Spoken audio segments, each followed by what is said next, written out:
Hi guys, இன்னைக்கு நான் உங்களுக்காக என்ன படம் எடுத்துட்டு வந்திருக்கிறேன் தெரியுமா? நீங்க எல்லாருமே பார்த்து ஆச்சரியப்படுற மாதிரியான ஒரு படம். இந்த படத்துல ஒரு டிடெக்டிவ் இருக்காங்க. அது நார்மலே மாதிரி மனுஷங்க டிடெக்டிவ் கிடையாது, ஒரு ஆட்டுக்கூட்டமே டிடெக்டிவா இருந்தா எப்படி இருக்கும்? சரி வாங்க நம்ம டைரக்டா ஒன்லைனர் பார்த்துடலாம். ஒரு வயசான மனிதர் வாழ்க்கையின் கடைசி காலத்துல என்ன பண்ணுவாருன்னு நினைக்கிறீங்க? பசங்களோட இருக்கலாம், ஊர் சுத்தலாம், இல்ல நிம்மதியா ஓய்வு எடுக்கலாம் இல்லையா? ஆனா இங்க நம்ம ஹீரோ பாத்தீங்கன்னா இதுல ரொம்பவே வித்தியாசமான ஆளு. அவருடைய வாழ்க்கையில கடைசி நாட்களை செலவழிக்க அவர் தேர்ந்தெடுத்தது என்ன தெரியுமா? ஒரு பெரிய புல்வெளி, அதுல வாழ்ற ஒரு கூட்டமான ஆடுகள். அது மட்டும் இல்ல, ஒவ்வொரு நைட்டும் வீட்டுக்கு வெளியில ஒரு நாற்காலி போட்டு உட்காந்து கையில ஒரு டிடெக்டிவ் நாவல் எடுத்துக்கிட்டு இன்னைக்கு கொலைகாரன் யாருன்னு கண்டுபிடிங்க பாப்போம் அப்படின்னு சொல்லிக்கிட்டே அந்த ஆடுகளுக்கு கதை வாசிப்பாரு.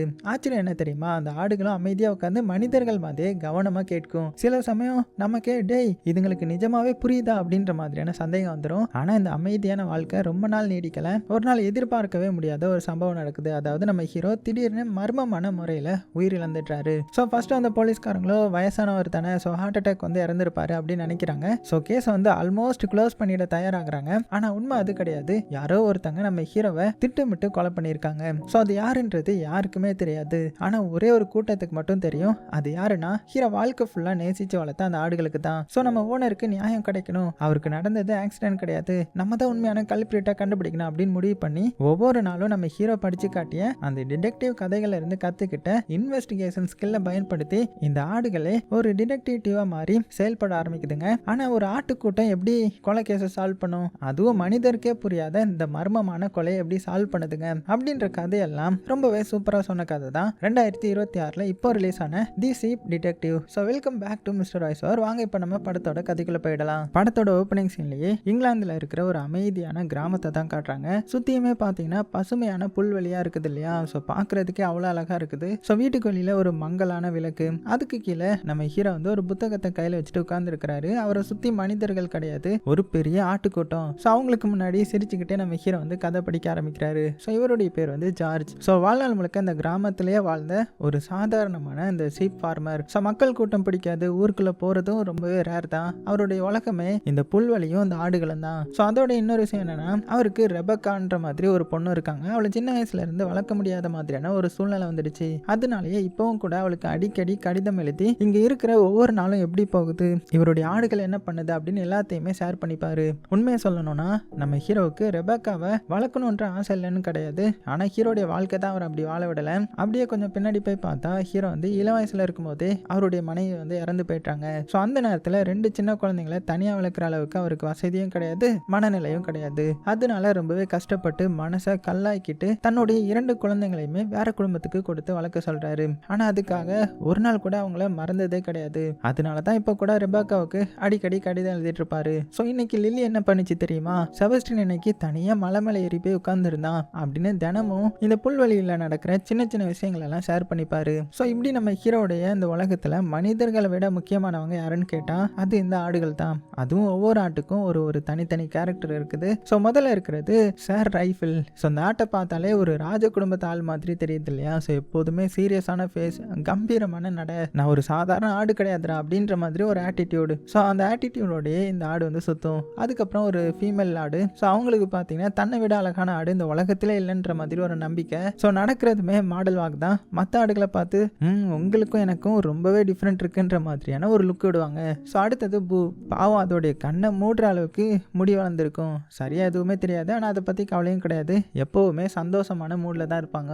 அதுக்கப்புறம் தான் வர்றாங்க நம்மளுடைய ரவுடி பிரதர்ஸ் ரெக்கி மற்றும் ரோனி. ஸோ அவங்களுக்கு வாழ்க்கையில ஒரே ஒரு சந்தோஷம், ஏதாவது கண்ணில் பட்டா அடிச்சு தூக்கலாமா, ஒரு முட்டு விட்டு பார்ப்போமான்ற மாதிரி யோசிக்கிறது தான். ஆனால் அந்த முழு கூட்டத்திலையும் ரொம்பவே ஸ்பெஷலான ஆடுனா யாருன்னா அதுதான் மேப்பிள். ஏன்னா மேப்பிள் கிட்ட ஒரு வித்தியாசமான எபிலிட்டி இருக்கும். ஒரு தடவை பார்த்த விஷயம், ஒரு தடவை கேட்ட வார்த்தை, ஒரு தடவை நடந்த சம்பவம், அதை வந்து அவனால வாழ்நாள் ஃபுல்லுமே மறக்க முடியாது, எல்லாத்தையுமே நினைவுல வச்சிருப்பான். இப்படி இருக்கச்சுல நம்ம ஹீரோவுக்கு ரொம்ப பிடிச்ச 2 ஆடுகள் வந்து வேற தான். ஒன்று வந்து லில்லி, இன்னொன்று வந்து செபஸ்டின். இந்த செபஸ்டின் பார்த்தீங்கன்னா மற்ற ஆடுகளை மாதிரி கிடையாது, கொஞ்சம் கருப்பு நிற ஆடு, எப்பவுமே தனியாக தான் இருப்பான், மற்றவங்களோடய சேர்ந்து சுத்துறது ரொம்பவே ரேர் தான். ஸோ புல்வெளிக்கு பக்கத்தில் இருக்கிற ரொம்பவே உயரமான மேட்டுக்கு போய் உட்காந்து அங்கிருந்து எல்லாத்தையுமே அமைதியாக பார்த்துட்டு இருப்பான். ஸோ இதை பார்த்த மற்ற ஆடுகளும் இவனுக்கு என்னடா இவ்வளோ திமிரு, யாருக்கிட்டையுமே பேச மாட்டானா அப்படின்னு நினைப்பாங்க. ஆனால் உண்மை என்னன்னா செபஸ்டினுக்கு பின்னாடி யாருக்குமே தெரியாத ஒரு வேதனையான கடந்த காலம் இருக்கு.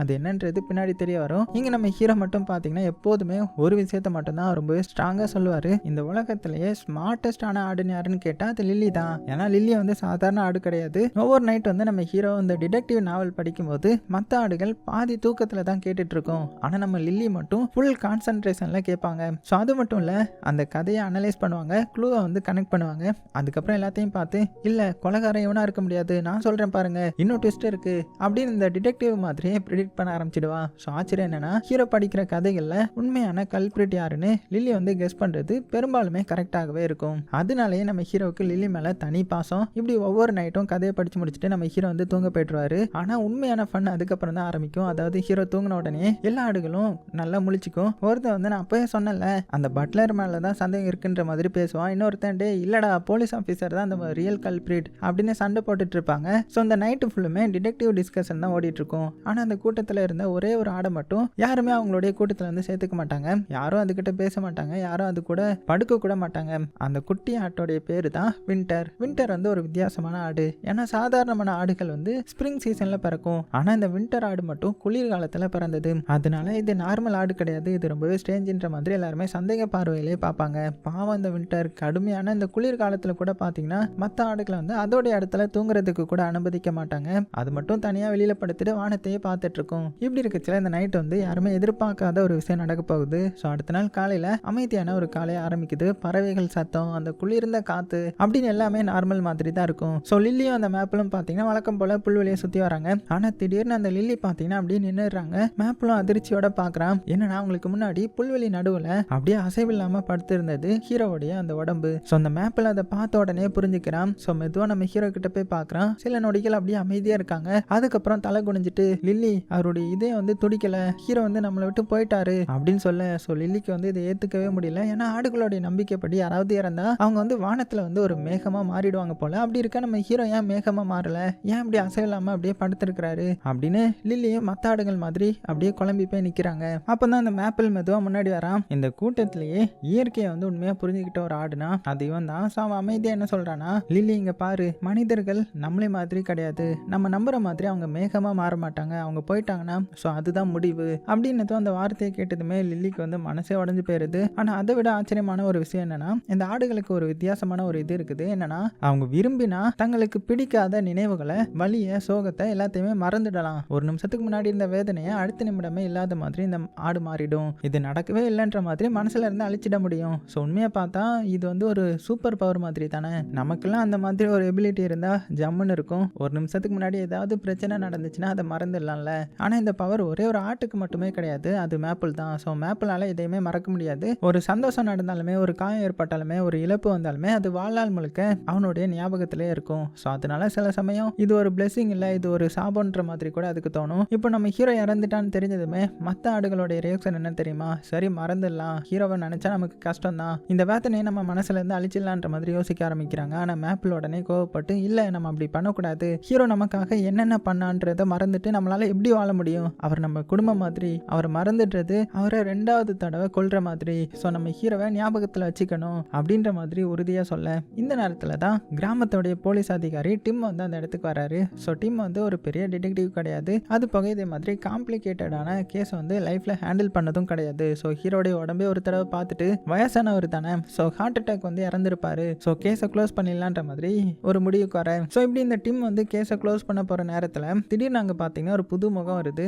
ஸோ ஒரு இளம் பையன், கழுத்தில் கேமரா, கையில் நோட் புக், அவனுடைய பேர் எலியாட். ஸோ உண்மையை சொல்லணும்னா அவன் இந்த ஊருக்கு வந்ததே ஹீரோ விஷயத்துக்காக கிடையாது, தன்னுடைய ஜேர்னலிசம் டேலண்ட்டை வந்து ப்ரூவ் பண்ணணுன்றதுக்காகவும் இந்த ஊரில் நடக்கிற ஒரு சின்ன சின்ன வில்லேஜ் ஃபெஸ்டிவலை கவர் பண்ணுறதுக்காக வரான். ஆனால் அங்கே போய் பார்த்தா அவனுக்கு செம்ம டிசப்பாயின்மெண்ட். ஏன்னா முழு ஃபெஸ்டிவலை வந்து டிஸ்பிளேல வச்சிருந்தது 3 பொருள் தான். ஸோ அதை பார்த்துட்டு இவன் தலையில் அடிச்சுட்டு அட பாவீங்களா, இதை போய் நான் நியூஸ் அனுப்புனா என்ன பாஸ் என்ன வேலையை விட்டே தூக்கிடுவாரு அப்படின்னு புலம்புறான். அதனால வேற நியூஸை தேடி ஊரை விட்டு கிளம்பலான்ற மாதிரி முடிவு பண்றான். ஆனா அவனுடைய கார் வந்து நடு வழியிலேயே ஆக்சிடென்ட் ஆயிடுது. சூப்பர், இப்போ அந்த ஊர்லயே மாட்டிக்கிட்டோமா அப்படின்னு வருத்தப்பட, ஆனா அடுத்த நாளே ஹீரோ வந்து மர்மமான முறையில இறந்துட்டாருன்ற மாதிரி நியூஸ் வந்து பரவ ஆரம்பிக்குது. ஸோ அந்த எலியட்டும் உடனே அலர்ட் ஆகி ஒரு நிமிஷம் இது சாதாரண மரணம் இல்லை போல, ஸோ அந்த கேஸை வந்து கவர் பண்ணினா நானும் ஒரு ப்ரொஃபஷனல் ஜேர்னலிஸ்டா மாறிடுவேன் அப்படின்னு நினைக்க ஆரம்பிக்கிறான். அதனால தான் இப்போ டிம் கிட்ட போய் பேச ஆரம்பிக்கிறான். ஸோ டிம்மும் ஏற்கனவே ஹார்ட் அட்டாக்னு கேஸை வந்து ஃபைல் க்ளோஸ் பண்ணிட்டேன்ற மாதிரி சொல்லிட்டு பெண்ணை எடுக்கிற நேரத்தில் எலியட் வந்து உடனே நிறுத்துறான். சார் கொஞ்சம் வெயிட் பண்ணுங்க,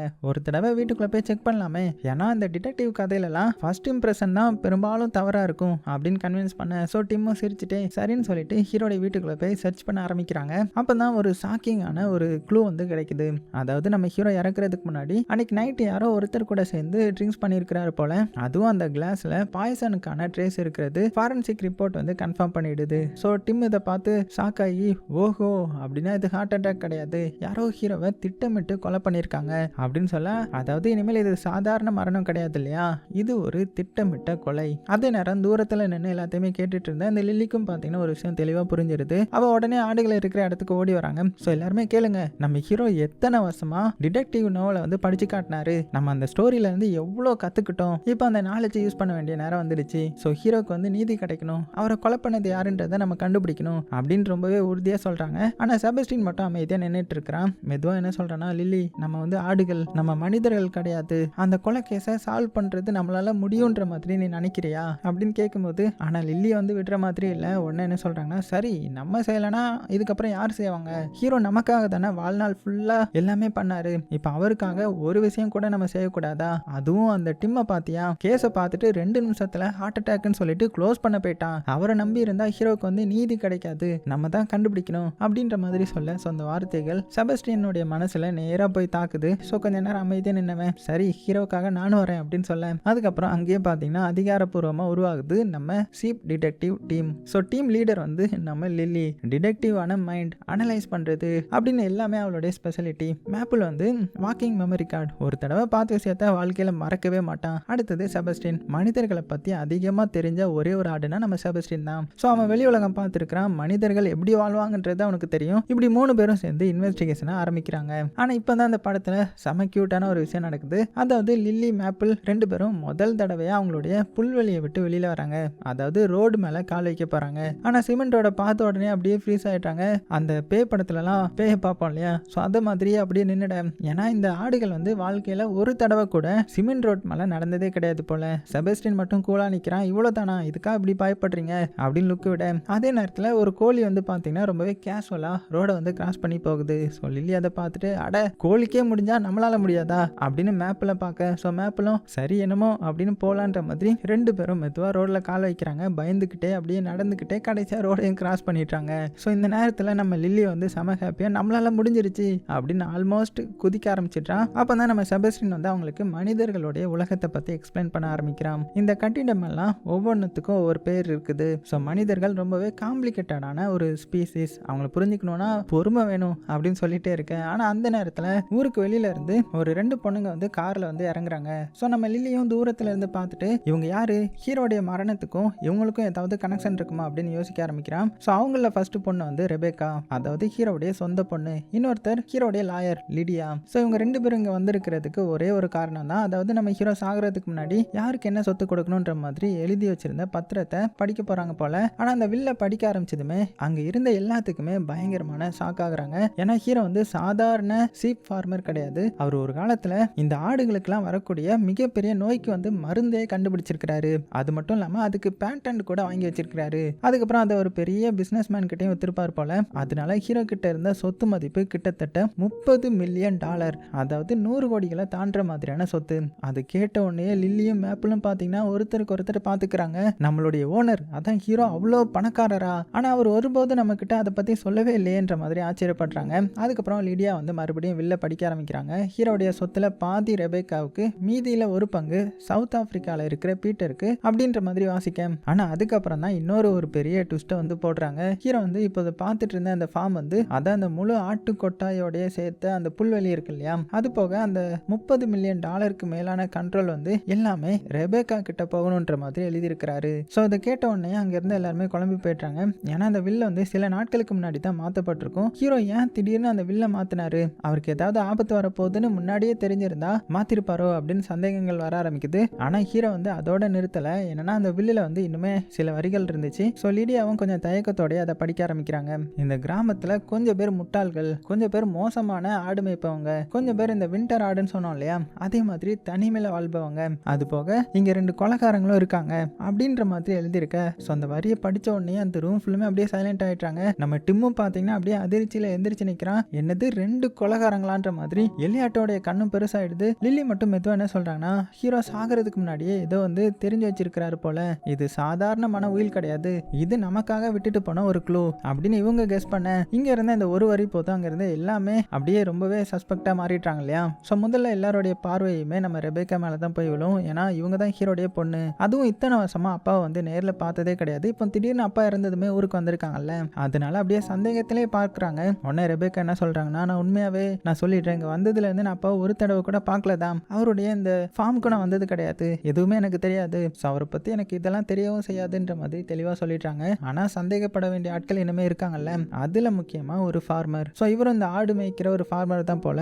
அதாவது ஹீரோவுடைய பக்கத்து நிலத்திலே இவரும் நிலம் வச்சிருக்கிறாரு போல. ஆனால் ஹீரோ வந்து சில நாட்களுக்கு முன்னாடியே இந்த ஃபார்மர் கூட இருந்த லீஸ் அக்ரிமெண்ட்டை வந்து கேன்சல் பண்ண முடிவு பண்ணியிருந்திருப்பாரு. அதனாலேயே இவங்க ரெண்டு பேருக்குள்ளே சண்டை வந்திருக்கும். அதான் நம்ம ஹீரோவுக்கும் இந்த ஃபார்மருக்கும். அதனால இவருக்கு கோவமும் இருக்கும், மோட்டிவும் இருக்கும் இல்லையா கொலை பண்றதுக்கு. அது மட்டும் இல்லாம டவுன்ல இருக்கிற இந்த கறிக்கடை இருக்கும் இல்லையா, அதை நடத்துற ஹேம் கூட இந்த ஃபார்மருக்கு வந்து ரொம்பவே க்ளோஸ் ஆன ஒரு உறவு மாதிரி. ஸோ இதெல்லாம் பார்த்துட்டு இருந்தா நம்ம லில்லி இருக்காங்க இல்லையா, அவங்க வந்து தூரமா இதெல்லாம் பார்த்துட்டு இப்பதான் புரியுது, இவங்களும் சந்தேகப்பட வேண்டிய ஆட்கள் தான் அப்படின்னு நினைக்கிறாங்க. அடுத்த சஸ்பெக்ட் வந்து பெத். அதாவது டவுன்ல ஹோட்டல் வச்சிருக்கிற ஒரு ஓனர் தான் இந்த பெத். அதாவது இந்த பொண்ணோடைய பிஹேவியர் வந்து கொஞ்சம் வியர்டா இருக்கும். ஹீரோ அனுப்புற கடிதங்களை போஸ்ட் ஆஃபீஸ்ல இருந்து ரகசியமா திருடி இவங்களே படிச்சுக்கிருவாங்க போல. ஏன்னா அவங்களுக்கு நம்ம ஹீரோ மேல கொஞ்சம் சாஃப்ட் கார்னர் இருந்திருக்கும். இன்னும் தெளிவா சொல்லணும்னா ஒரு சின்ன கிரஷ் மாதிரி. அதனால நம்ம ஹீரோ யாருக்கு கடிதம் அனுப்புறாரு, என்ன அனுப்புனாரு அப்படின்னு தெரிஞ்சுக்க ஆசைப்பட்டிருக்காங்க. அதுக்கப்புறம் தான் அவங்களுக்கும் தெரிஞ்சிருக்கும், ஐயோ ஹீரோ வந்து அவருடைய சொந்த பொண்ணுக்கு தான் கடிதம் அனுப்பியிருக்காரா அப்படின்னு கொஞ்சம் இப்போ ரொம்பவே கில்ட் ஆகுறாங்க. இந்த நேரத்தில் நம்ம டிம்மையும் விளையாட்டையும் காமிச்சா இவங்க வந்து அவங்க சைடில் வந்து இன்வெஸ்டிகேஷன் வந்து ஸ்டார்ட் பண்ணிட்டாங்க இல்லையா. ஒவ்வொருத்தர்கிட்டையும் கேள்வி கேட்குறாங்க, எவிடன்ஸ் வந்து கலெக்ட் பண்ணுறாங்க. ஆனால் அவங்களுக்கே தெரியாம கொஞ்ச தூரத்தில் ஒரு புதருக்கு பின்னாடி ஒளிஞ்சிட்டு நம்ம லில்லியும் மேப்பிளும் இந்த முழு கான்வர்சேஷனை வந்து ஸ்பை பண்ணிட்டு இருக்காங்க. சத்தம் போடாத, டீம் ஏதோ முக்கியமான விஷயம் பேசுறான் அப்படின்னு லில்லி சொல்ல, இப்படி வந்து ரெண்டு பேரும் அந்த ஆடுகள் வந்து இன்ஃபர்மேஷன் வந்து கலெக்ட் பண்ணுது. அதுக்கப்புறம் ரெண்டு பேருமே பார்த்தீங்கன்னா அந்த கேம்புக்கு வந்து வந்துடுறாங்க, அந்த ஆடுகள் இருக்கிற அந்த கேம்புக்கு. ஸோ முழு அப்டேட்டையுமே சீப் கிட்ட சொல்ல ஆரம்பிக்கிறாங்க. ஆனால் அந்த நேரத்தில் தான் ஒரு ஃபீமேல் சீப் வந்து திடீர்னு அதிர்ச்சியில் கத்துறாங்க. ஒரு நிமிஷம், நான் ஒரு விஷயம் பார்த்தேன், ஹீரோ இறக்குறதுக்கு முந்தைய நைட் வந்து ரெபேக்காவை நம்ம புல்வெளி பக்கம் நடந்து வர்றத நான் பார்த்தேன் அப்படின்னு அவங்க சொன்னதுமே, அந்த வார்த்தையை கேட்டதுமே லில்லி வந்து அதிர்ச்சியோட அவங்கள பார்த்து, ஏன்னா ரெபேக்கா வந்து எல்லாரும் முன்னாடி என்ன சொன்னாங்க, நான் ஃபார்முக்கு வந்ததே கிடையாது, இதுக்கு முன்னாடி நான் அந்த பக்கமே வந்தது கிடையாதுன்னு சொல்லியிருந்தாங்க இல்லையா, அப்படின்னு அவங்க போய் சொல்லியிருக்காங்கன்ற மாதிரி புரிஞ்சுக்கிறாங்க. அது மட்டும் இல்லாமல் அந்த ஃபீமேல் சீப் வந்து இன்னொரு முக்கியமான விஷயத்தையும் என்ன சொல்லுதுன்னா, ரெபேக்கா வந்ததை நான் பார்த்தது மட்டும் இல்லை, அவங்க கையில் இருந்த ஒரு பிரேஸ்லெட் கூட இங்கே விழுந்திருக்கு அப்படின்னதும் லில்லி உடனே அதை பார்க்குறா. உண்மைக்குமே அது ரெபேக்கா போட்டிருந்தா அந்த பிரேஸ்லெட் தான். ஸோ இப்போ லில்லி மனசில் ஒரே ஒரு சந்தேகம் மட்டும் அதிகமாகுது. ஒரு நிமிஷம், ரெபேக்கா போய் சொன்னாங்க இந்த ஃபார்முக்கு வந்ததே இல்லைன்னு சொன்னாங்க, ஆனால் எவிடன்ஸ் வேற மாதிரி சொல்லுது, அதுவும் ஹீரோ இறந்ததுனால அதிகமாக பெனிஃபிட் யாருக்கு கிடைக்குது, ரெபேக்காக்கு தானே அப்படின்னு யோசிக்க ஆரம்பிக்க, இப்போ லில்லி வந்து ஒரு கன்க்ளூஷனுக்கு வந்துடுச்சு, ஒருவேளை ரெபேக்கா தான் கொலைகாரங்களா. ஆனால் அந்த எவிடன்ஸை டிம் கிட்ட எப்படி நம்ம கொண்டு போகிறது, ஏன்னா இந்த ஆடுகளால் பேச முடியாது, அதுக்குள்ளே பேசிக்கும் ஆனால் வெளியில் வந்து பேச முடியாது இல்லையா, ஸோ நேராகவும் பேச சொல்ல முடியாது. அதனால லில்லி வந்து ஒரு பிளான் போடுறாங்க. அவங்களுடைய டீமை பார்த்து, காய்ஸ் நமக்கு டீமை இங்கே கூட்டிட்டு வரணும், யாராவது ஒரு டைவர்ஷன் கிரியேட் பண்ணுங்க அப்படின்னதும் அடுத்த சீன்லேயே ஒரு சீப் வந்து என்ன பண்ணுதுன்னா வேகமாக போய் டிம்மோடைய அந்த போலீஸ் கேப்பை வந்து திருடிட்டு ஓடுது. இதை பார்த்த டிம் அதிர்ச்சியில், அடே ஆடு, அது ஒன்றும் சாப்பிட்ற பொருள் கிடையாது அப்படின்னு பின்னாடியே ஓட ஆரம்பிக்கிறான். அந்த சீப்பும் பார்த்தீங்கன்னா அவனை நேராக ஹீரோடைய ஃபார்முக்கு வரைக்கும் கூட்டிட்டு வந்துடுது. இதனால அந்த தரையில் கடந்த பிரேஸ்லெட்டையும் டிம் வந்து கண்டுபிடிச்சிடுறான். ஸோ உடனே அந்த சீரியஸாக பார்த்துட்டு, அப்படின்னா ரெபேக்கா உண்மைக்குமே இங்கே வந்திருக்காங்க, ஏன் போய் சொன்னாங்க அப்படின்னு நினச்சிட்டு அதுக்கப்புறம் டீம் நேராக பார்த்தீங்கன்னா ரெபேக்கா தங்கியிருந்த அந்த ஹோட்டல் ரூம் வந்து சர்ச் பண்ணுறான். அங்கே இன்னொரு ஷாக்கிங்கான ஒரு க்ளூ வந்து கிடைக்கும். அதாவது ரெபேக்காவோட ஷூல வந்து பாய்சனஸ் பிளான்ட்டோடைய ஒரு சீடு வந்து ஒட்டியிருக்கும். அது மட்டும் இல்லாமல் ரெபேக்காவுக்கு அமெரிக்காவில் பழைய அந்த கிரிமினல் ரெக்கார்ட் இருந்ததுன்றதுக்கான தகவலும் கிடைக்கும். ஸோ இப்போ கிடைச்ச எல்லா எவிடன்ஸையுமே ஒரே திசையில் போகுது இல்லையா, அதாவது ரெபேக்கா ஒரு கொலையாளியாக இருக்க அதிக சான்ஸ் இருக்கு. ஸோ டீம் வந்து வெயிட் பண்ணலாம். உடனே ரெபேக்காவை அரெஸ்ட் பண்ணுறான். ரெபேக்கா, உங்கள் அப்பாவுடைய மரணத்துக்கு நீங்கள் தான் காரணம்ன்ற மாதிரி சந்தேகத்தின் பேரில் உங்களை வந்து நான் கைது பண்ணுறேன் அப்படின்னதும் ரெபேக்கா அதிர்ச்சியில், இல்லை நான் இதை செய்யலை, நான் வந்து ஒரு இன்னசென்ட் அப்படின்னு நல்லா ஆரம்பிக்கிறாங்க. ஸோ மற்ற எல்லாருமே பார்த்தீங்கன்னா கேஸ் வந்து சால்வ் ஆயிடுச்சு, கொலைக்காரனை கண்டுபிடிச்சாச்சு அப்படின்னு நினைக்க ஆரம்பிக்கிறாங்க. ஆனால் நம்ம லில்லி மட்டும் அமைதியாக நின்றுட்டு இருக்காங்க. அவளுக்கு ஏதோ ஒன்று சரியா படலை. இல்லை இது ரொம்பவே ஈஸியாக முடிஞ்ச மாதிரி இருக்கு, ஹீரோ மாதிரி கிளவரான மனிதரை இவ்வளோ சிம்பிளாக கொலை பண்ணியிருக்க மாட்டாங்களே, ஏதோ ஒன்று மிஸ் ஆகுது அப்படின்னு மனசுக்குள்ள யோசிக்கிறா. அதோட இன்னொரு பெரிய பிரச்சனை, ஹீரோ இனிமேல் இல்லை இல்லையா, ஸோ அந்த ஃபார்மை வந்து யார் பார்த்துக்க போகிறாங்க, இந்த சீப்போடைய அதான் இந்த ஆடுகளோடைய எதிர்காலம் என்ன, அவங்க இனிமேல் சேஃபாக இருக்க முடியுமா அப்படின்னு நினைக்கிறாங்க. அப்படியே கட் பண்ணால் இப்போ அடுத்தது பார்த்தீங்கன்னா ரெபேக்கா வந்து ஜெயிலில் இருக்காங்க. ஸோ கேஸ் முடிஞ்ச மாதிரி எல்லாருமே பிஹேவ் பண்ணிட்டு இருக்காங்க. இப்படி இருக்கச்சில இந்நேரத்தில் இன்னொரு மோசமான ஒரு நியூஸ் வருது. அதாவது ஹீரோ இல்லாததுனால இந்த முழு ஃபார்மையுமே அந்த ஃபார்மர் தான் டேக் ஓவர் பண்ண போகிறான் போல. அதை கேட்டதுமே லில்லி மேப்பிள் ரெண்டு பேரும் ஒருத்தருக்கு ஒருத்தர் பார்க்குறாங்க. ஒருவேளை நாளையிலேருந்து இதுதான் நம்ம வீடா, அங்க வாழ்க்கை எப்படி இருக்கும், என்ன பண்ண போறான் அப்படின்னு யோசிக்க ஆரம்பிக்கிறாங்க. அதனால 2 பேரும் சீக்கிரட்டா அந்த ஃபார்மருடைய ஃபார்முக்கு போய் பாக்குறதுக்கு முடிவு பண்றாங்க. ஆனா அங்க போய் பார்த்ததுமே அவங்களுடைய ரத்தமே உறைஞ்சு போயிடுச்சு. என்னன்னா இந்த ஃபார்மர் இருக்கான்ல, அவன் சாதாரண சீப் ஃபார்மர் கிடையாது. அவன் அந்த ஹாம் கூட பிசினஸ் பண்ணிட்டு இருக்கான் இல்லையா, அதுவும் மீட் பிசினஸ். ஸோ அதனால என்ன பண்றானா, இங்க இருக்கிற ஆடுகளை வளர்க்கறதுக்கு காரணமே ஒரு நாள் அந்த கறி கடைக்கு அனுப்புறதுக்காக தான். ஸோ லில்லி இதை பார்த்ததுமே இல்ல இது முடியாது, நம்ம எல்லாத்தையுமே சாப்பாடா மாத்த போறாங்க அப்படின்னதும் மேப்புலும் அப்படியே நடுங்குறான். அப்படின்னா ஹீரோடைய ஃபார்ம் வந்து ஃபியூச்சர்ல இதே நிலைமை தானா, அவர் இல்லாததுனால நம்மளை இப்படிதான் பண்ண போறாங்களா அப்படின்னு 2 பேரும் பயந்து அங்கிருந்து போயிட்டாங்க. உடனே நண்பர்களை வந்து வான் பண்றதுக்காக ஓட ஆரம்பிக்கிறாங்க. ஆனா அவங்க வெளியில வர நேரத்துல அந்த ஃபார்மருடைய 2 நாய் வந்து இவங்களை பார்த்துடுது. அவ்வளவுதான், பார்த்ததுமே ஒரே வேகத்துல ஓடி வர ஆரம்பிக்க லில்லி வந்து அலறாங்க, மேப்பிள் ஓடு ஓடு, அது நம்மளை கொன்னுடும், சீக்கிரம் ஓடு அப்படின்னதும் மேப்பிளும் ஓடுறான். ஆனா அந்த நாய்கள் வந்து வேகமா அப்படியே பக்கத்துல வந்துட்டேன். இந்த நேரத்துல ஒரு கருப்பு நிழல் வந்து அந்த நாய் முன்னாடி குதிக்குது. அது வேற யாரும் கிடையாது, நம்ம செபஸ்டின் தான். ஸோ அவன் லில்லியை பார்த்துட்டு நீங்க 2 பேருமே ஓடுங்க, இதை நான் பாத்துக்கிறேன் அப்படி நிக்க செபஸ்டினுக்கும் அந்த 2 நாய்களுக்கு நடுமத்துல பயங்கரமான ஃபைட்டே நடக்குது. நாய் கடிக்குது, செபஸ்டின் திரும்ப முட்டுறான், மறுபடியும் கடிக்குது, மறுபடியும் தாக்குறான். ஸோ உடம்பு ஃபுல்லா காயமாகுது, ரத்தம் வலிய ஆரம்பிச்சிடும். ஆனா பின்னாடி போகவே இல்லை. கடைசியில் அந்த 2 நாய்களையுமே பயமுறுத்தி ஓட வச்சிட்டான். ஸோ நம்ம லில்லியும் மேப்லும் எப்படியே தப்பிச்சிட்டாங்க.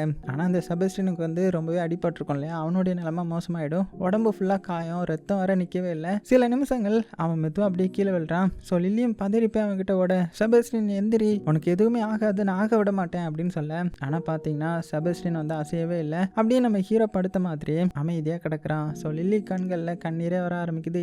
ஏன் செபஸ்டின் நீ மேகமா மாறல? அப்ப மேப்பிள் மெதுவா முன்னாடி வரான். அவன் குரல் நடுங்குது. லில்லி, ஒரு உண்மையை நான் ரொம்ப நாளா உங்ககிட்ட மறைச்சு வச்சிருந்தேன். நம்ம ஆட்டு மந்தைகள் யாருமே இறந்ததுக்கு அப்புறம் மேகமா மாற மாட்டோம், அது உண்மை கிடையாது. நம்மளும் மனிதர்கள் போலதான், ஒரு நாள் வந்து எல்லாமே முடிஞ்சு போயிடும் அப்படின்னு சொல்ல. ஸோ அந்த வார்த்தையை கேட்டதுமே லில்லி வந்து அப்படியே உடஞ்சி போயிடுறாங்க. ஸோ அழுதுகிட்டே அப்படியே செபஸ்டின் பக்கத்துல உட்கார்ந்து இருக்கிறா. அவளால இன்னுமே நம்ப முடியல. இல்ல இது பொய்யா இருக்க கூடாதா, இல்லைன்னா செபஸ்டின் இப்போ மேகமா மாறி வானத்துக்கு போயிருப்பான் அப்படின்னு சொல்லிக்கிட்டே அவனை தேடுறாங்க. ஆனா மேப்பிள் பாத்தீங்கன்னா மெதுவா அவளுடைய பக்கத்துல இருந்து உட்காந்து அவனுடைய கண்கள்லயும் கண்ணீரோட, நான் தான் சொன்னல இது உண்மை கிடையாது, நாமும் மனிதர்கள் மாதிரி தான், புரிஞ்சுக்கோ. ஸோ இப்படி இருந்தா அவங்கள மறக்கணும்னு அர்த்தம் கிடையாது. யாரையாவது உண்மையா காதலிச்சிருந்தா அவங்கள நினைவுல வச்சிருக்கிற வரைக்கும் அவங்க நம்ம கூடவே இருக்காங்கன்றது தான் அர்த்தம். ஹீரோவும் சரி செபஸ்டினும் சரி நம்ம நினைவுகள்ல அவங்க வாழ்ந்துட்டே தான் இருப்பாங்க அப்படின்னதும் அந்த வார்த்தை வந்து நம்ம லில்லிக்கு வந்து ஒரு புது தைரியத்தை கொடுத்துருக்கும். ஸோ மெதுவா எந்திரிச்சு நிக்கிறாங்க. இல்ல இது இப்படி முடியக்கூடாது, ஹீரோக்கு வந்து நீதி கிடைக்கணும், அவரை கொலை பண்ணவன கண்டிப்பா நான் தண்டனை வாங்கி கொடுக்கணும், அது வரைக்கும் நான் நிக்க மாட்டேன் அப்படின்னு உறுதியா சொல்றாங்க. அதுக்கப்புறம் லில்லி மறுபடியும் முழு கேஸையும் மறுபடியும் ஸ்டார்டிங்ல இருந்து அனலைஸ் பண்ண ஆரம்பிக்கிறாங்க. ஸோ ரெபேக்கா மேல இருந்த சந்தேகத்தை மறுபடியும் யோசிக்கிறாங்க. இல்லையே ஏதோ ஒன்று மிஸ் ஆகுது, ரெபேக்கா கல்பிரிட் மாதிரி எனக்கு தோணல. ஸோ அவளை யாரோ வேணும்னே பண்ணியிருக்காங்களா அப்படின்னு நினைக்கும் போது தான் அவளுக்கு ஒரு விஷயம் ஞாபகத்துக்கு வருது. ஹீரோடைய டெட் பாடியை பார்த்தனால ஹீரோடைய கையில வந்து நீல நிறம் ஒட்டி இருந்திருக்கும். ஆனா அது சாதாரண விஷயம் தானே, ஏன்னா ஹீரோ ஆடுகளுக்கு வந்து மெடிசின் தயாரிப்பாரு, அந்த மெடிசினோடைய கெமிக்கலோடைய ஸ்ட்ரெயினா கூட இருக்கலாம் இல்லையா. ஆனா பிரச்சனை அது கிடையாது, இன்னொரு கையில பச்சை நிறம் இருந்துச்சு. ஸோ அதை நம்ம லில்லியை வந்து நினைச்சு பார்த்துட்டு ஒரு நிமிஷம் ஹீரோ கையில அந்த பச்சை கலர் எப்படி வந்துச்சு, அவர் பயன்படுத்தினது வந்து ப்ளூ கலர், அப்போ கிரீன் கலர் எங்க இருந்து வந்துச்சு அப்படின்ற மாதிரி மறுபடியும் யோசிக்க ஆரம்பிக்கிறாங்க. க்ளூவை வந்து கனெக்ட் பண்றாங்க. அதுக்கப்புறம் அவளுடைய மண்டையில ஏதோ ஸ்பார்க் தட்டின மாதிரி நான் கண்டுபிடிச்சிட்டேன், ரெபேக்கா கிடையாது, உண்மையான கொலைகாரங்க வேற யாரோ அப்படின்னு அதிர்ச்சியில சொல்ல. ஆனா இந்த தகவலை டிம் கிட்ட எப்படி சொல்றது, இவங்க வந்து வெறும் ஆட்டு மந்தைகள் தானே. ஸோ லில்லி மறுபடியும் பார்த்தீங்கன்னா ஒரு பிளான் போடுறா. மேப்லையும் வின்டரையும் கூப்பிடுறாங்க. வின்டர் வந்து ஒரு சின்ன ஆடு தான், ஸோ போலீஸ் ஸ்டேஷனுக்குள்ள யாருக்கும் தெரியாம நுழைய முடியும் இல்லையா. ஸோ லில்லி அவங்க கிட்ட, வின்டர் நீ மட்டும் தான் இதை செய்ய முடியும், டிம்முக்கு நம்ம க்ளூ கொடுக்கணும் அப்படின்னு சொல்லிட்டு என்ன பண்றான்னா, வின்டரோடைய 2 கால்களையும் எடுத்துட்டு ஒண்ணுல வந்து நீல பெயிண்டிங் வந்து நினைக்கிறாங்க, இன்னொன்னுல வந்து மஞ்சள் பெயிண்டிங் வந்து நினைக்கிறாங்க. ஸோ நீ ஞாபகத்தில் வச்சுக்கோ, ப்ளூ எல்லோ ரெண்டையும் சேர்ந்தா என்ன ஆகும் அப்படின்னதும் இவனை சிரிச்சுக்கிட்டே கிரீன் அப்படின்னு சொல்ல. ஸோ லில்லி மெதுவா சிரிச்சுக்கிட்டே, அதுதான் அந்த கிரீன் தான் உண்மையான கொலைகாரனை கண்டுபிடிக்க போகுது, ஸோ நீ கிளம்பு அப்படின்னதும் வின்டரும் மெதுவா போலீஸ் ஸ்டேஷனுக்குள்ள நுழையிறான். யாருக்கும் தெரியாம ரெபேக்கா அடைச்சு வச்சிருந்த அந்த செல்லு பக்கத்துல போக. அதுக்கப்புறம் லில்லி சொன்ன மாதிரி ஒரு கால்ல இருந்த ப்ளூ பெயிண்டை தரையில பதிக்கிறான், இன்னொரு கால்ல இருந்த எல்லோ பெயிண்டை இன்னொரு திசையில இழுத்துட்டு போறான். மெதுவா அந்த 2 கோட்டையும் ஒன்னோட ஒண்ணு சந்திக்குது. அந்த நேரத்துல ஒரு கிரீன் கலர் வந்து உருவாகுது. ஸோ இதெல்லாம் நம்ம ரெபேக்காவும் பார்த்துட்டு இருக்காங்க. என்னடா இது, இந்த ஆடு ஏன் இப்படி பிஹேவ் பண்ணுது, இவங்க ஏதோ சொல்ல வராங்க போல, ஆனா என்னன்னு புரியலையே அப்படின்னு குழம்பி போய் பாக்குறாங்க. இப்படி இருக்கச்சுல அப்படியே சீன் கட் பண்ணா அடுத்த நாள் காலையில ஆகுது. ஸோ ரெபேக்கா வந்து கோர்ட்டுக்கு வந்து அனுப்புற நேரம் வந்துடுச்சு. டிம் வழக்கம் போல செல்லுக்குள்ள வரான். ஆனா உள்ள வந்ததுக்கு அப்புறம் அப்படியே ஃப்ரீஸ் ஆயிட்டான். என்னன்னா செல் ஃபுல்லுமே அந்த பெயிண்ட் மார்க்கா இருக்கும். தரையில வந்து ப்ளூ லைன் எல்லோ லைன், சில இடங்கள்ல அந்த ரெண்டுமே சேர்ந்து கிரீன் கலரா மாறி இருக்கும். ஸோ டிம் வந்து புரியாம நிக்கிறான், இது யார் பண்ணது அப்படின்னதும் ரெபேக்கா உடனே, நான் கிடையாது, அந்த ஆடு தான், நீங்க நம்ப மாட்டீங்கன்னு எனக்கு தெரியும், ஆனா உண்மையாவே அந்த ஆடு தான் பண்ணுச்சு அப்படின்னதும் டிம் வந்து நம்புவானா என்ன, ஃபர்ஸ்ட் நம்பல. ஆனா அந்த கிரீன் கலரை பார்த்த உடனே அவனுடைய மூளை வந்து வேகமா வேலை செய்ய ஆரம்பிக்குது. ப்ளூ எல்லோ கிரீன் கிரீன், ஒரு நிமிஷம், ஜார்ஜ் கையில இருந்தது கிரீன் ஸ்டெயின் அப்படின்னு யோசிச்சுட்டு அமைதியாயிட்டான். ஆனா இன்னுமே முழுசா புரியல. அதனால ரெபேக்காவை கூட்டிட்டு கோர்ட்டோடைய அந்த பேப்பர் ஒர்க்கை வந்து சைன் பண்ண போறான். ஸோ பென் எடுக்கிறான், சைன் போட போக ஆனா திடீர்னு கையை நிறுத்துறான். எழுந்து நின்னுட்டு அங்க இருந்து எல்லாரையுமே பார்த்து ஸ்டாப் பண்ணுங்க அப்படின்னு கத்திட்டு, ரெபேக்கா வந்து ஒரு இன்னசென்ட், அவங்க வந்து கொலைகாரங்க கிடையாது, உண்மையான கொலைகாரங்க யாருன்றது எனக்கு தெரியும் அப்படின்னு அங்க இருந்து எல்லாருமே அதிர்ச்சி ஆயிடுறாங்க. யாருதுன்ற மாதிரி கேட்கும்போது டிம் வந்து மெதுவா பீட்டர் அப்படின்ற மாதிரி சொல்ல அங்க இருந்த மக்கள் வந்து குழம்பி போயிடுறாங்க. பீட்டரா? அவன் சவுத் ஆப்பிரிக்கால இல்லையா? இங்க பீட்டர்னு யாருமே இல்லையே அப்படின்னு ஏதோ டிம் வந்து சிரிக்கிறான். சிரிச்சுக்கிட்டே ஒருவேளை பீட்டர்ன்றவன் வேற ஒரு முகத்துல இந்த ஊர்லயே நம்ம கூடவே இருந்திருந்தா அப்படின்னதும் யாருக்குமே ஒண்ணுமே புரியல. உடனே டிம் மெதுவா திரும்பி ஒருத்தனை பாக்குறான். அவன் தான் எலியாட். ஸோ டிம் அவனை பார்த்து மிஸ்டர் எலியாட், இல்ல உங்க உண்மையான பேர் பீட்டர் ஜார்ஜ் ஹார்டி தானே? ஜார்ஜோடைய மகன் தானே நீங்க? அதுவும் இந்த கொலையோடைய உண்மையான கல்பிரிட்டும் நீங்க தானே அப்படின்னதும் அந்த ரூம்ல இருந்த எல்லாருமே மறண்டு போய் அப்படியே அமைதியாயிட்டாங்க. ஸோ எலியாட் யாருன்றது தெரியுது இல்லையா? இந்த ஊருக்கு ஜேர்னலிசம்காக வந்திருப்பான்ல, ஸோ அவன் தான் அது. ஸோ டிம் மெதுவா அந்த எலியாட் பக்கம் நடக்க ஆரம்பிக்கிறான். இல்ல, உங்க பேர் எலியாட் கிடையாது, உங்க உண்மையான பெயர் பீட்டர். ஹீரோவுடைய இன்னொரு பையனே நீங்க தான். சின்ன வயசுலயே வேற குடும்பத்துக்கு கொடுக்கப்பட்ட அந்த பீட்டர் நீங்க தான் அப்படின்னு சொல்ல அங்க இருந்த எல்லாருமே அதிர்ச்சியில உறைஞ்சு போறாங்க.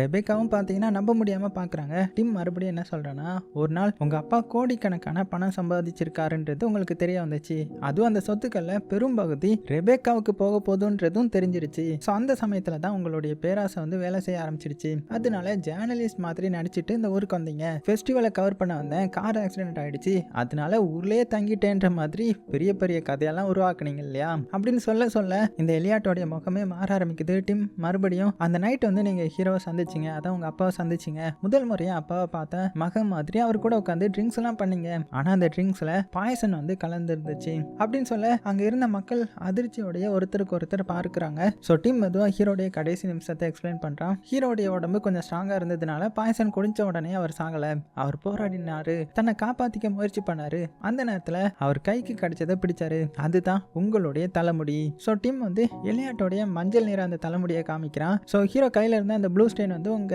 அந்த டை பண்ண எல்லோ கலர் ரெண்டுமே சேரும்போது கிரீன் கலர் உருவாச்சு. அதனால தான் ஹீரோடைய இன்னொரு கை கிரீனாவும் இன்னொரு கை வந்து ப்ளூவா இருந்துச்சு. அது ஒரு டையிங் க்ளூ. சாகிறதுக்கு முன்னாடி நம்ம ஹீரோ விட்டுட்டு போன கடைசி எவிடன்ஸ். ஸோ டிம் மறுபடியும் ரொம்பவே சவுண்டா, உண்மைக்குமே உங்க முடி பிளாக் தான், ஆனா யாருமே சந்தேகப்படக்கூடாதுன்றதுக்காக இந்த மாதிரி கலரை வந்து நீங்க டை பண்ணிக்கிட்டீங்க. அதாவது ஹீரோடைய பையன்றது யாருக்குமே தெரிஞ்சிடக்கூடாதுன்ற மாதிரி நினைச்சீங்க. ஆனா கடைசியில ஹீரோ இறந்ததுக்கு அப்புறம் அவர் வளர்த்த ஆடுகள், அவர் படிச்சு கொடுத்த டிடெக்டிவ் ஸ்டோரிஸ் அவரை காப்பாற்ற முடியல, ஆனா உங்களை வந்து அதை எக்ஸ்போஸ் பண்ணிடுச்சு அப்படின்னு சொல்லிட்டு டிம் என்ன பண்றானா, மெதுவா பீட்டரோடைய தலையில இருந்து ஒரு முடியை வந்து பிடுங்குறான். பிடுங்கிட்டு அவனை பார்த்து நீ அரெஸ்ட் பீட்டர் அப்படின்னதும், ஆனா அவனை பார்த்தீங்கன்னா உடனே சிரிக்க ஆரம்பிக்கிறான். ஓஹோ டிம், நான் ஹேர் டை பண்ணியிருக்கேன்னு மட்டும் சொல்லி என்னை கொலைகாரனா மாத்திர முடியாது அப்படின்னு இந்த ஊர்ல இருக்கிற அந்த எல்லோ ஹேர் வச்சிருந்த எல்லாரையுமே அரெஸ்ட் பண்ணுவீங்களா? கொஞ்சம் யோசிங்க ஆபீசர் அப்படின்னதும் உடனே நம்ம டிம் இப்போ சிரிக்கிறான். நான் இந்த முடிவை எடுத்தது நீங்க எல்லோ ஹேர் வச்சிருக்கீங்கன்றதை ப்ரூவ் பண்றதுக்காக கிடையாது, டிஎன்ஏ டெஸ்ட். நீங்க உண்மைக்குமே ஹீரோடைய பையனா இல்லையான்றதை நான் ப்ரூவ் பண்ணணும் அப்படின்னதும் பீட்டரோடைய முகமே மாறிடுது. கொஞ்ச நேரம் வாயை திறக்க முடியாம அப்படியே நிக்கிறான். ஆனா உடனே சமாளிக்க ட்ரை பண்றான். சரி, நான் ஹீரோடைய பையன் தான்றதை வச்சுக்கிட்டாலுமே அதனால என்ன, அவரை ஏன் நான் கொலை பண்ண போறேன்? ஸோ நீங்க அந்த வில்ல பாத்தீங்கல்ல, ரெபேக்கா தானே எல்லாத்தையுமே வாங்குறாங்க, நான் எதுவுமே பெருசா எனக்கு கிடைக்க போறது இல்ல, அப்புறம் ஏன் நான் அப்பாவை கொலை பண்ணணும் அப்படின்னதும் மறுபடியும் டீம் என்ன சொல்றானா, ஏன்னா அந்த வில்லை எழுதுனது நீங்க தான் அப்படின்னதும் அங்க இருந்து எல்லாருமே மிரண்டு போய் பாக்குறாங்க. அப்புறமா ஸோ அவங்களுடைய பெரிய பிளானே என்னன்னா, ஹீரோ இறந்ததுக்கு அப்புறம் அந்த ரெபேக்கா தான் சொத்துக்கள் எல்லாத்தையுமே இன்ஹெரிட் பண்ணுவாங்க. அதுக்கப்புறம் ரெபேக்கா வந்து கொலை கேஸ்ல உள்ள மாட்டிக்கிட்டாங்கன்னா அவங்களுக்கு வர வேண்டிய சொத்து எல்லாமே அடுத்தது யாருக்கிட்ட போகும்? லீகலான வாரிசு யாரு? நீங்க தானே. ஸோ உங்ககிட்ட போயிடும். அதனால தான் நீங்க ஹீரோவை கொலை பண்ணணும், ஆனா அந்த பேரை வந்து ரெபேக்கா மேல போடணுன்றதுக்காக பிளான் பண்ணி போட்டு அவங்க ஜெயிலுக்கு போயிட்டா $30 மில்லியன், அதுக்கப்புறம் அந்த ஃபார்ம், அதுக்கப்புறம் அந்த ஆட்டு மந்தைகள் எல்லாமே உங்களுடைய கைக்கு வந்துடும் அப்படின்னு சொல்ல பீட்டருக்கு என்ன பேசுறதுனே தெரியல, அமைதியா நிக்கிறான். மறுபடியும் டீம் என்ன சொல்றாருன்னா, இன்னொரு விஷயம், முதல்ல நான் ஹீரோவுக்கு வந்து ஹார்ட் அட்டாக் வந்து தான் செத்து போயிட்டாருன்னு நினைச்சேன், ஆனா அந்த ஐடியாவை மாத்த சொன்னது யாரு? நீங்க தான். ஏன்னா அந்த கேஸ் வந்து சாதாரணமா முடிச்சா என்ன ஆகும், அந்த சொத்து எல்லாமே உங்களுடைய சிஸ்டரான ரெபேக்காவுக்கு போகும். அப்படி போனா நீங்க தோத்த மாதிரி ஆயிடும். அதனாலதான் பிளான் பண்ணி என்ன இன்வெஸ்டிகேட் பண்ண தூண்டுனீங்க. ரெபேக்கா மேல சந்தேகம் போகணும்ன்ற மாதிரி நீங்களே வழி அமைத்தீங்க. உங்களுடைய ஸ்கிரிப்ட் படி போலீஸ் நடந்துக்கணும்னு நினைச்சீங்க. ஆனா நம்ம ஹீரோ வளர்த்த இந்த ஆடுகள் வந்து உங்களுடைய அந்த பெர்ஃபெக்ட் பிளானை மொத்தமா டிஸ்ட்ராய் பண்ணிடுச்சு அப்படின்னு சொல்ல அங்க இருந்து எல்லாருமே மிரண்டு போயிட்டாங்க. இங்க பீட்டர் முகத்துல பார்க்கணுமே அப்படியே ரொம்ப பதற்றப்பட ஆரம்பிக்கிறான். சுத்தி முத்தியும் பார்க்கறான், தப்பிக்க ஏதாவது வழி இருக்கான்னு யோசிக்கிறான். அடுத்த நொடியே வேகமா காரை நோக்கி ஓட ஆரம்பிக்கிறான். சே, இங்க இருந்து வெளியேறணும் அப்படின்ற மாதிரி. ஆனா அவனுக்கு தெரியாம அந்த கேஸ்ல இன்னும் 2 ஹீரோஸ் இருந்தாங்க இல்லையா, நம்ம ரெகி அதுக்கப்புறம் ரோனி, 2 பேரும் ரொம்பவே ரகடாச்சே. ஸோ ஒருத்தருக்கு ஒருத்தர் பார்த்துட்டு டேய் நம்ம டைம் வந்துருச்சுடா அப்படின்னு சொல்லிட்டு ஒரே வேகத்துல பீட்டர் காரை நோக்கி ஓட்டுறாங்க. டம்முன்னு ஒரே முட்டு, கார் கதவு டென்ட் ஆயிடுது. மறுபடியும் முட்டுறாங்க, டயர் டேமேஜ் ஆயிடுது. ஸோ பீட்டர் இங்க ஒண்ணுமே புரியல, அதிர்ச்சியோட இது ஆடுகளா இல்லைன்னா மாடுகளா அப்படின்னு அலறான். கடைசியில் பீட்டர் தப்பிக்க முடியாம மாட்டிக்கிறான். ஸோ போலீஸ் வந்து அவனை கைது பண்ணிட்டாங்க. அதுக்கப்புறம் ரெபேக்காவும் விடுதலை ஆயிட்டாங்க. ஸோ கேஸ் முடிஞ்சிருச்சு. நம்ம ஹீரோவுக்கு அதான் இறந்து போன நம்ம ஹீரோவுக்கு நீதி கிடைச்சிருச்சு. ஆனா ஹீரோ இல்லாத வெற்றியிடம் மட்டும் இனிமே அப்படியே இருக்கு. சில நாட்கள் கழிச்சு ரெபேக்கா வந்து ஒரு பெரிய முடிவு எடுக்கிறாங்க. இனிமேல் நான் ரெபேக்கா ஹார்லி, அப்பாவுடைய பேரை நான் பெருமைப்படுத்த போறேன். அதாவது அப்பாவுடைய பேரை நான் பெருமையா சுமக்க போறேன். அவருடைய ஃபார்ம், அவருடைய இந்த ஆடுகள், அவருடைய கனவு, இது எல்லாத்தையுமே நான் தொடர போறேன் அப்படின்னு முடிவு பண்றாங்க. அதுக்கப்புறம் அந்த ஃபார்மர், அதுக்கப்புறம் அந்த கறிக்கடைக்காரங்க இருக்காங்க இல்லையா, ஸோ அவங்க 2 பேரும் நம்ம ஹீரோடைய அந்த ஆட்டு மந்தைகளை வாங்கணும்னு ஆசைப்பட்டாங்க. எவ்வளவு பணம் வேணாலுமே கொடுத்து வாங்கிடலான்ற மாதிரி முடிவு எடுக்கிறாங்க. ஆனா நம்ம ரெபேக்கா வந்து சிரிச்சுக்கிட்டே இவங்க வந்து சொத்து கிடையாது, இவங்க வந்து ஃபேமிலி, இவங்கள விற்க முடியாதுன்னு சொல்லிட்டாங்க. அது மட்டும் இல்லாம ஹீரோ விட்டுட்டு போனா இந்த $30 மில்லியன் ஒரு பகுதியை பயன்படுத்தி அந்த ஃபார்மருடைய ஆட்டு மந்தைகள்லாம் இருக்காங்க இல்லையா, அவங்க எல்லாத்தையுமே விலை கொடுத்து வாங்கி அதுங்களையும் காப்பாத்திட்டாங்க. இப்போ ஹீரோடைய இந்த ஆட்டு மந்தைகள் வந்து முன்ன விட இப்போ 2 மடங்கு பெருசா வளர்ந்துடுச்சு. ஸோ மாலை நேரம் அந்த குளிர்ந்த காற்று, ஸோ உயரமான மேடு, செபஸ்டின் எப்போதும் உட்கார்ற இடம், அங்க லில்லி வந்து உட்கார்ந்து இருக்கிறான். அவளுடைய பக்கத்துல மேப்பிள், இன்னொரு பக்கத்துல வின்டர். ஸோ லில்லி மெதுவா வின்டர் தலைய அப்படியே இது பண்றாங்க. இனிமேல் உன்னுடைய பேர் வின்டர் இல்ல, ஜார்ஜ். நம்ம ஹீரோ பேர் தான், அவர் போயிட்டாரு, ஆனா அவருடைய பேரும் அவருடைய அன்பும் இங்க எப்போதுமே இருக்கணும் அப்படின்னு சொல்ல அந்த நேரத்துல ரெபேக்கா வந்து ஒரு புத்தகத்தை எடுத்துட்டு ஹீரோ மாதிரியே ஆடுகளுக்கு வாசிக்க ஆரம்பிக்கிறாங்க. இன்னைக்கான கதை வந்து ஒரு புத்திசாலி டிடெக்டிவ் பத்தி அப்படின்னதும் எல்லா ஆடுகளும் அமைதியா உட்காந்து கேட்க ஆரம்பிக்கிறாங்க. ஸோ காற்று மெதுவா அப்படியே வீசுது. வானத்தை லில்லி பார்த்துட்டே இருக்காங்க. அவளுடைய முகத்துல ஒரு சின்ன ஒரு ஸ்மைல். ஏன்னா ஹீரோ இனிமேல் இந்த உலகத்துல இல்ல, செபஸ்டினும் இல்ல, ஆனா அவர்களுடைய நினைவுகள், அவர்களுடைய கதைகள், அவங்களுடைய அன்பு, அது இன்னுமே அந்த புல்வெளியில உயிரோட இருந்துட்டே தானே இருக்கும். ஸோ அதை அப்படியே பார்க்குற மாதிரி காமிச்சு இந்த சீப் டிடெக்டிவ் படம் ஒரு முடிவுக்கு வருது. ஸோ எப்படி இருந்துச்சு? கண்டிப்பா உங்களுக்கு பிடிச்சிருக்குன்னு நம்புறேன். பிடிச்சிருந்துச்சுன்னா லைக் பண்ண மறந்துடாதீங்க. சேஃபா இருங்க. உங்களுக்கு பிடிச்ச எல்லாத்தையுமே ரொம்ப ரொம்ப சேஃபா பார்த்துக்கோங்க.